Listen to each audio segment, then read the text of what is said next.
Rusya ve İslam ülkelerinin ekonomi temsilcilerini buluşturan 13. Kazan Zirvesi başladı. Bu zirveye Türkiye gözlemci ülke olarak katılıyor.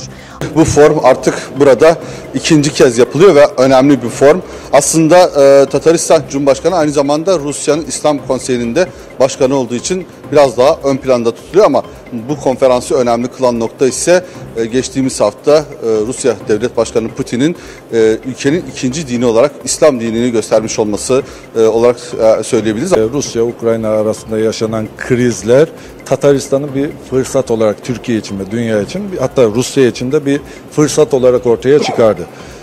Bizim iş adamlarımız zaten uzun zamandır buradalar.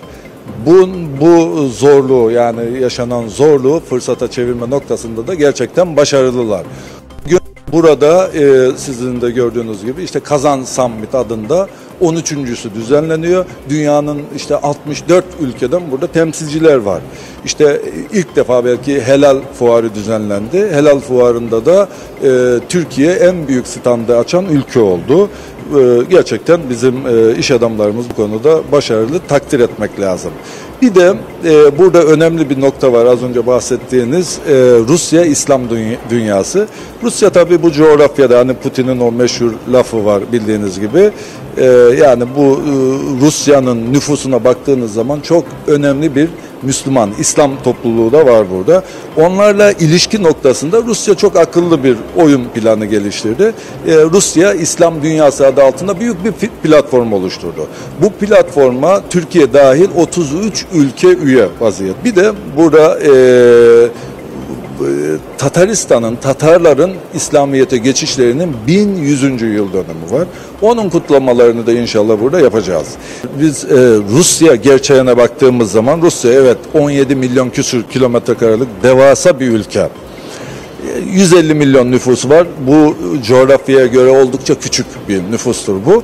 Ama bu nüfusun önemli bir kısmı da aslında baktığımız zaman Müslümandır. Tarihsel olarak Müslümandır ve Türktür. Yani o açıdan baktığımız zaman hani biraz önceki o toplantılarda da konuşurken Sayın Putin'in etrafında olan birçok insanın, hani üst düzeyde insanın birçoğunun Müslüman ya da Türk olması hiç şaşırtıcı değil. Bunlar mesela en büyük örnek belki verebilirsek bu noktada Tataristan örneğini verebiliriz. Tataristan burada 4 milyon bir nüfusu var. Yarıdan çoğu belki burada Tatardır, Müslümandır. Siz şehri gördünüz ama Rusya'nın her tarafında çok ciddi bir Tatar nüfus da var. Bu tarihsel olarak da böyledir. Ve bu Tatar nüfus çok eğitimli, bilinçli ve çok çalışkan bir nüfus. Gerçekten yani Rusya yükünü yüklenen önemli halklardan ve unsurlardan bir tanesi Tatarlardır. Eğer Rusya, Putin çok akıllı bir şekilde, eğer Rusya, büyük Rusya oluşacaksa, yani Rusya daha da güçlendirilecekse kesinlikle bu hem Türklerden, Tatarlardan ve Müslümanlardan destek almak zorunda. Onlarla birlikte Rusya'yı inşa etmek zorunda olduğunun farkında. Yani yoksa bunda şaşılacak bir şey yok.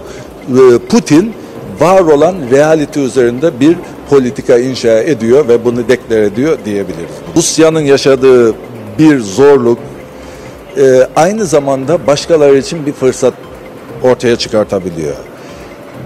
Bu anlamda bizim hem ülkemiz bulunduğu coğrafya icabıyla ulaşım ve lokasyon açısından baktığımız zaman gerçekten çok şanslı.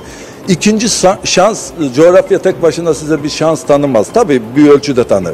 Ama onu yönetebilirseniz tabii, onun içindeki, onun üzerinde yaşayan beşeri unsurunuz eğer gerçekten hazırlıklıysa bu zorluklar kolaylıkla fırsata çevrilebilir. Türkiye açısından yani baktığımız zaman, dünya haritasına baktığımız zaman, Avrasya coğrafyasına baktığımız zaman buradaki bu imkanlardan birinci derecede kârlı çıkacak olan ülke Türkiye'dir. Ve Türkiye, yani bunu tabii ki hem hükümetimiz, devletimiz bunu bir politika olarak bunu destekliyor. Rusya ile ilişkileri biliyorsunuz. Yani biz savaşma noktasında da gelsek veya işte Ukrayna'yı ve Kırım'ı, ilhakını tanımasak bile biz diğer taraftan çok pragmatik belki ve akılcı bir şekilde biz Rusya ile olan o ticari ilişkileri sonuna kadar devam ettiriyoruz. Ve bugün geldiğimiz noktada da Tataristan bunun en açık, en net örneğidir. Burada bizim bugün yüzlerce, binlerce iş adamımız var. Büyük işler yapıyorlar. Yani bunları belki açıklamaya vaktimiz yok. Ama bundan gerçekten bu ilişkilerden Türkiye çok kârlı çıkacak gibi gözüküyor.